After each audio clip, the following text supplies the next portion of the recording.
Hi, Christine. Welcome to the show. Hello. How can I help you today? I'm very good. First of all, thank you for having me in your show. To give you a bit of background, so I'm a business consultant for a startup tech firm in Santa Clara. I work remotely and I've been working there for 2 years. And one of the biggest questions of me working there in the tech firm is number one, how do you deal with constant changing environments in terms of business operations? So, Mm. business strategy tends to change every 4 months. So, it's Oh, not wow. always the same process and operations like every time. There's always shift and movements within the organization. It's tough to deal with so much change so rapidly. I totally get that. You can certainly give some feedback to the leadership who are directing these changes if that's necessary. If you feel like, hey, they're not being transparent enough, or they're not being clear enough, or they're not giving you enough lead time, I mean, you could certainly give that feedback to them. But at the end of the day, if the question is, how do I get used to it?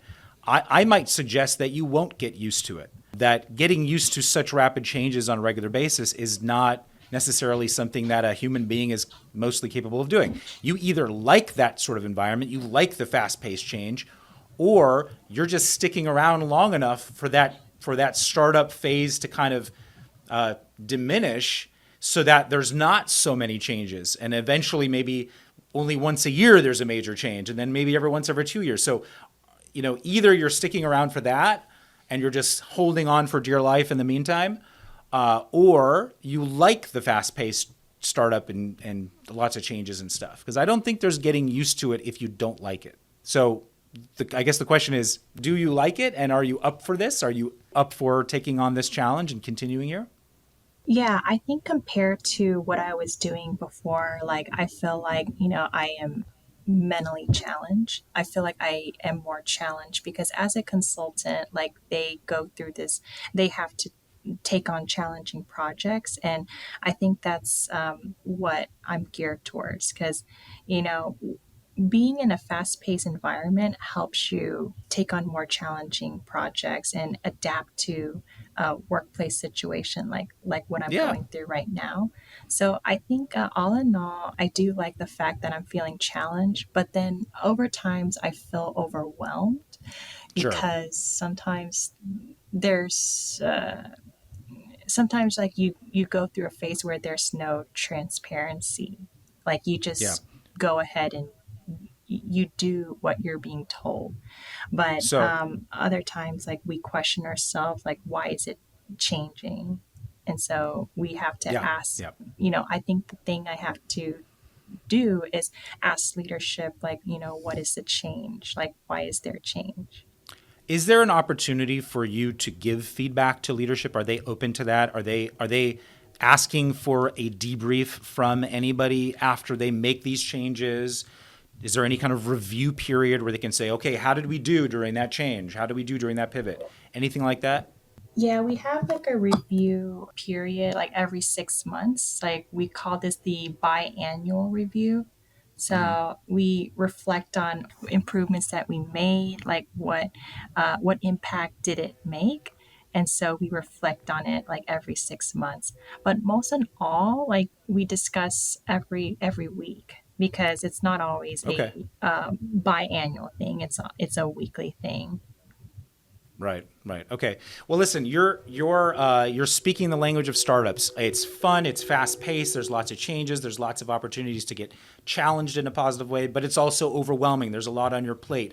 You're always pivoting. So this is the toss up with working in a startup. So if you can get to a place where you're feeling like mostly the benefits outweigh the costs. Mostly you're really enjoying it. You're just feeling a little frustrated with the amount of change and the lack of transparency. Then I would say, take those types of feedback points and whenever possible, you give them to management or to leadership and just say, hey, this was a great change, really, really positive pivot that we just made. There's a couple of points in terms of the way that it happened that I'd like to just address so that next time we pivot or next time we make a change, we can do it a little bit more optimized, a little bit better. Would you be able to do something like that? Would you be able to give them that kind of feedback? Yeah, I would. I think that's a great idea, and I have point that out to leadership, and they're very open-minded. Good. Sometimes, like, they have their own way of doing things, but what's really good about the tech firm that I'm working for is they're open to like ideas and see what works, what doesn't work, and then go from there. Perfect. Okay. So it sounds like a good place then to help them as leaders grow as well, since there are maybe some new leaders, new managers, maybe new C-suite because it's a startup. So if they're open-minded and they want to hear some feedback, I think it's a great place for you to tell them how to optimize the change process. Like, what are you seeing on the ground that you're saying, hey, we could have been more transparent about this, or hey, we could have given us a little leeway around this particular project. So any kind of feedback would be great. And in the meantime, enjoy the startup life, enjoy the fast-paced challenges of it, and just try to tweak it and optimize it as much as you can. Sound good? Awesome. Well, thank you for the advice. Yeah, thanks, Christine, for coming on. We appreciate it. Hey, thanks for tuning into the Peace Building with Dr. Pollack show. Don't forget to subscribe to my channel for more workplace conflict advice. Share on social media if you think your friends and colleagues would benefit from this episode. And if you have a workplace conflict and want to be a caller on our show for free coaching and advice, please email podcast@pollackpeacebuilding.com. Thanks.